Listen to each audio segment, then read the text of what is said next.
Wake up. Wake up! Your brain is trying to jolt you awake. However meek and disturbing your dream was does not compare to what you will see when you awake. You wake up in a room. This room is draped in a thick layer of darkness. The only light, though dim, comes from a vertical window. The light tries to cut through the shadow, but only illuminates a tiny portion of the room. You breathe in a slow breath.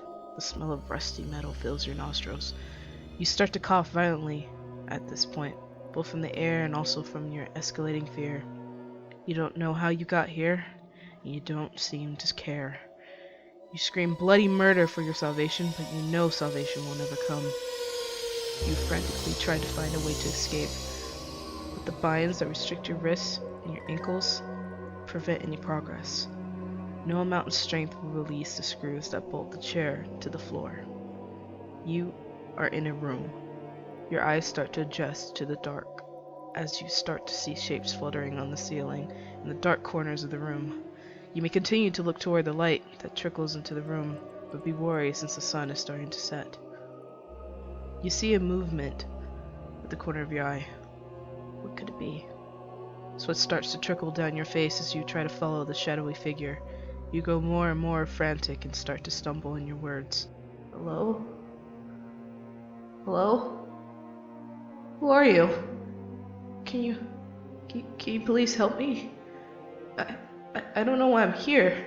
What do they want from me? Hello? Hey, are you listening to me? Please, help me whoever you are. But it doesn't seem to matter. The shadowy figure does not seem to even notice you. It just sits in the dark corner across from you.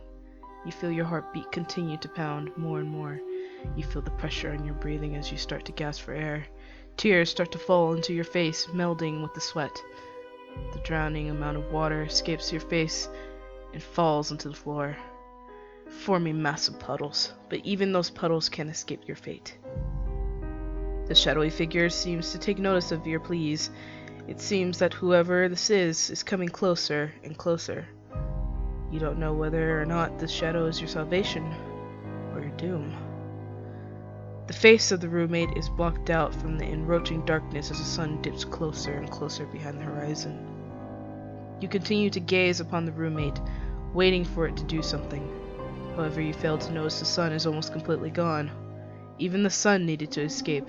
It needed to find salvation from beyond the horizon, but the sun has pushed you into darkness. You keep gazing at the roommate as the last fleeting rays of sun jump off the cold floor and out the window to the depleted space.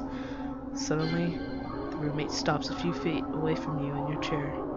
His head gives the impression that he's looking up and down at you.